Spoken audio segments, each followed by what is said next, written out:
మంత్రాలు తంత్రాలు లేనేలేవు, దయ్యాలు భూతాలు లేనేలేవు, మంత్రాలు తంత్రాలు లేనేలేవు. నమ్మద్దు మూఢనమ్మకాలని నమ్మద్దు మూఢనమ్మకాలని నమ్మద్దు దొంగ బాబాలని స్వామీజీలని ఉపయోగం లేదు నల్ల దారాలతోటి.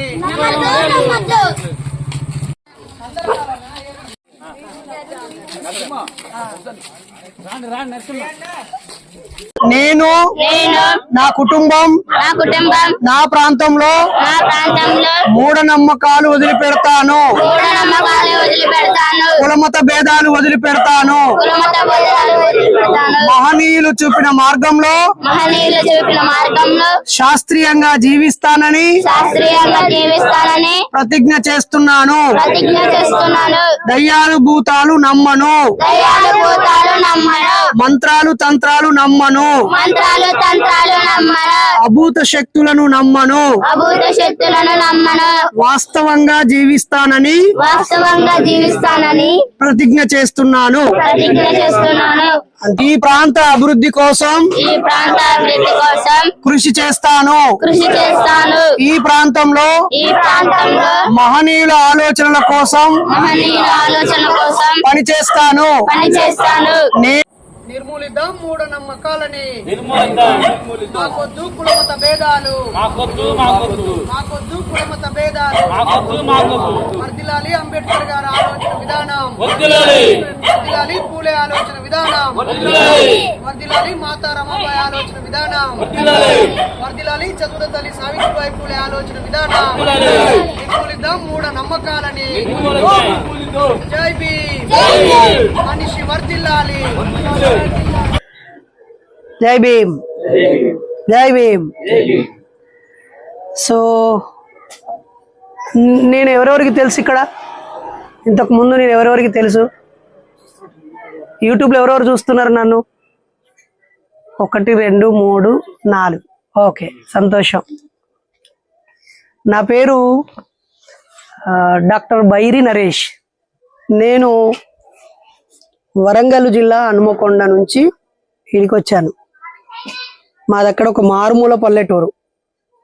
అమ్మ బీడీలు చేస్తుంది, నాన్న బట్టలు నేస్తాడు. సో ఇప్పుడు అది బంద్ చేసి మేకలు కాస్తున్నాడు. నాకు పెళ్ళయింది, ఖమ్మం అమ్మాయే, ఆమె పేరు సుజాత. ఆమె గవర్నమెంట్ టీచరు. పెళ్ళైనాక ఇద్దరం కలిసి చదువుకున్నాము, కలిసి బతికాము, ప్లాన్ వేసుకున్నాము. ఆమెనేమో ఉద్యోగం వైపు వెళ్ళింది, నేనేమో పిహెచ్డి చేస్తూ రకరకాల సామాజిక కార్యక్రమాల్లో పాల్గొంటూ సైకాలజిస్ట్గా ఉండాలనేది ఒక ఒప్పందం. సో ఆమె టీచరు. మాకిద్దరు మగపిల్లలు.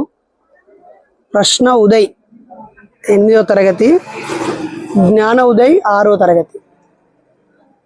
సో ఈరోజు రచయితలందరూ వాళ్ళ సంఘం పెట్టుకొని 17 ఏళ్ళైన సందర్భంగా మహాసభలు ఖమ్మంలో జరుపుకుంటున్నారు. వేదిక గార్డెన్స్ ఫంక్షన్ హాల్ ఉంది కదా, ఇల్లందు చౌరస్తా దగ్గర, పెట్రోల్ బంక్ పక్కన, రిలయన్స్ మార్ట్ పైన.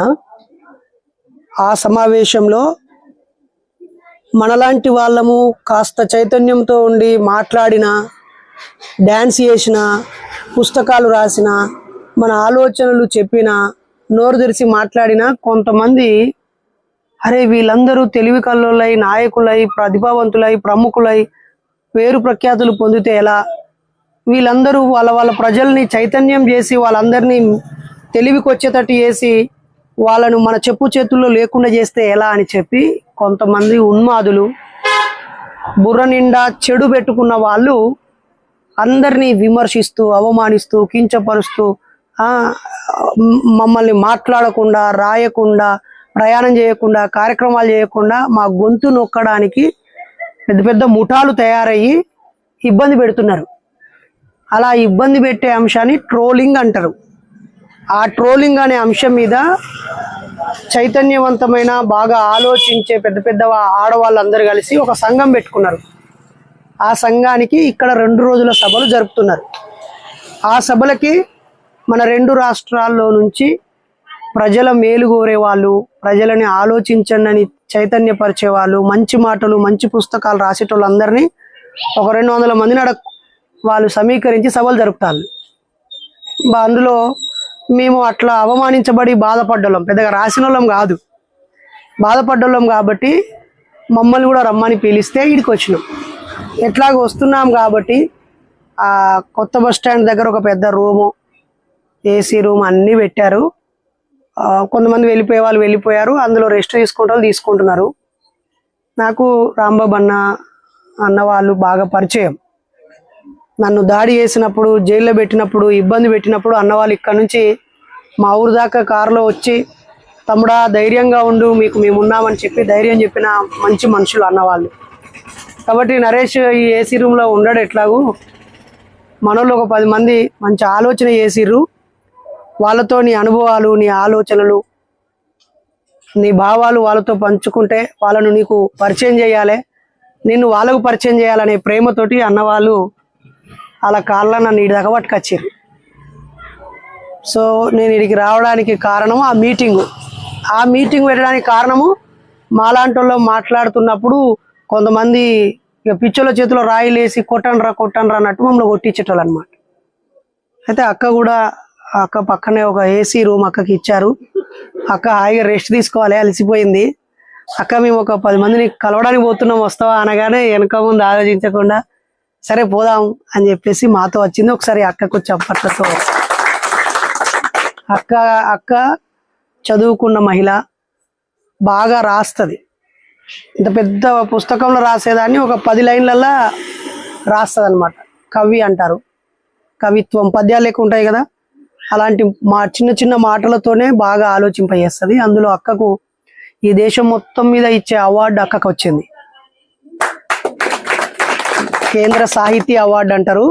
ఆ అవార్డుకు రావడానికి లక్షలు పెట్టేటోళ్ళు ఉంటారు రెడీగా. తర్వాత ఇన్ని పుస్తకాలు రాసిన నాకు ఒక అవార్డు వస్తే బాగున్నాడు నైగా నించునేటోళ్ళు ఉంటారు. కానీ అక్క చాలా ధైర్యంగా రాస్తుంది. నేను అక్క ఫేస్బుక్లోనే పరిచయం. మేము ఫేస్బుక్లో మొదట్లో అడుగు పెడుతున్నప్పుడే అక్క మీద బూతులు తిడుతూ, బాధ పెడుతూ, అవమానిస్తూ, విమర్శిస్తూ చాలా చికాకు పెట్టిర్రు. ఆ చికాకులో నుంచి ఇంకా అక్క రాటు తేలుతూ మంచితనం వైపు నిలబడ్డది. చాలా సంతోషం అక్క కూడా రావడం. అయితే పెద్దలారా, మిత్రులారా, నేను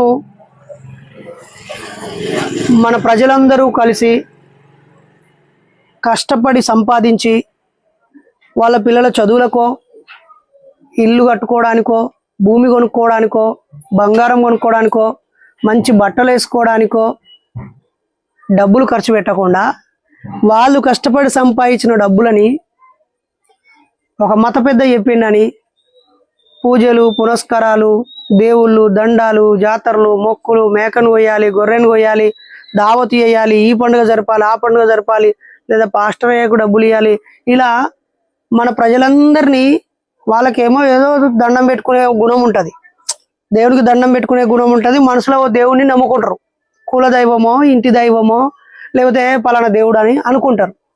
ఆపదకో సంపదకో ఏదో కష్టం వచ్చినప్పుడు దేవునికి, అయ్యా నా బిడ్డ జ్వరం వచ్చింది, మంచిగా అయితే సమ్మక కథ, నా భార్య రోగం వచ్చి దావకాలు ఉన్నది, ఆమె మంచిగా అయితే నేను ఏములాడకస్తా, లేకపోతే నా కొడుకో బిడ్డ పుడుతున్నాడు, లేదా పరీక్ష రాస్తున్నారు, అత్తే తిరుపతి కథ అని మొక్కుకుంటారు. ఈ నమ్మకము, మొక్కుకొనుడు అనేది ఒకవైపు ఉండగానే నువ్వు ఈ పండుగ చేయాలి, నువ్వు ఈ కార్యక్రమం చేయాలి అని చెప్పి మన ప్రజలకి భయాలను, మూఢనమ్మకాలను, తాయెత్తులను అన్ని అంటగట్టి మన ప్రజల డబ్బులన్నీ పాడు చేస్తున్నారు. అందుకని ఈ డబ్బులు పాడు కావద్దు, ఈ మూఢనమ్మకాలు వదిలేయాలి. ఒకవేళ నమ్మకం ఉంటే దండం పెట్టుకుని ఇక్కడ ఆగిపోవాలి తప్ప మన జోబుకు పొక్క వేయద్దు అనే ఆలోచనతోటి నేను ఊరూరా తిరుగుతూ ఉంటా. తిరిగి మూఢనమ్మకాలు నమ్మొద్దు, దయ్యాలు భూతాలు నమ్మొద్దు, మంత్రాలు తంత్రాలు నమ్మొద్దు, డబ్బులు ఒట్టిగా ఖరాబ్ చేయొద్దు, చదువుపియండి, మంచి బట్టలు వేసుకోండి, మంచి ఇల్లు కట్టుకోండి, మంచిగా తిని ఆరోగ్యంగా 100 ఏళ్ళు బతకడం గురించి ఆలోచించండి అని ప్రచారం చేసుకుంటా తిరుగుతా. కొంచెం పెద్దగానే చదివినా, మీ పిల్లలు ఎక్కడనే డిగ్రీలు, పీజీలు, 3 పీజీలు, 3 డిప్లొమాలు, ఒక బీఈడి, ఒక పిహెచ్డి, ఒక జర్నలిజం పీజీ, ఒక ఇప్పుడు లాయర్ చదువుతున్నా. నాకు ఫస్ట్ డిగ్రీ అయిపోగానే నౌకరు వచ్చింది. నౌకరు చేసుకుంటూనే అంబేద్కర్ పేరు కింద ఇంత పెద్ద తోక ఉంటుంది కదా చదువులది, ఇలా కొంచెమని ఉండాలని అప్పుడు పుట్టింది నా మెదట్లా. అట్లా అట్లా అట్లా చదువుకుంటా పోతున్నా. నాకైతే ఇప్పుడు ఏం అప్పు సప్పులు ఏం లేవు. అవ్వయ్య ఇచ్చింది 10 గుంటల భూమి, తమ్మునికి 5 గుంటలు వస్తుంది, నాకు 5 గుంటలు వస్తుంది. నాకు 2 కొడుకులు కాబట్టి ఇల్లడుగు జాగా కూడా పనికిరాదు, ఏడో ఊరవతలు ఉంటుంది. కానీ నేను నా పెళ్ళి ఇక్కడ అమ్మాయినే చేసుకున్నా, ఖమ్మం అమ్మాయిని. ఇల్లందుకు రాసు రోడ్ దగ్గర ఉంటారు వాళ్ళు, ఇప్పుడు అక్కడ ఉండలేరు, కొత్త కూడా ఉంటారు. సో ఆమె వేరే కులం, మాది వేరే కులం, ప్రేమ పెళ్ళి కాదు. ఇసొంటి అన్ననే ఓ మీటింగ్లో నేను చెప్పిన, నాది డిగ్రీ అయిపోయింది, ఒక ఉద్యోగం చేస్తున్నా, నెలకు 8,000 వస్తున్నాయి, ప్రయాణం టీఏ డిఏ అన్నీ 15,000. అప్పట్లో 15,000 అంటే పెద్దనే, 2006 ముచ్చట నేను చెప్పేది. సో అప్పుడు ఒక అన్నుండి, మా తెలిసిన అమ్మాయి ఉన్నది అని అంటే, ఆమె నన్ను ఓకే అంటే నేను ఆమెతో కలిసి జీవిస్తా, ఆమె ఓకే అనాల, నేను ఓకే అనడం ఏం అవసరం లేదని చెప్పిన. అట్లా ఈ ఊరు నుంచి నాకు జీవితాంతం తోడుగా ఉండే మనిషి వచ్చింది కాబట్టి నేను ఈ ఖమ్మానికి రుణపడి ఉంటా, చాలా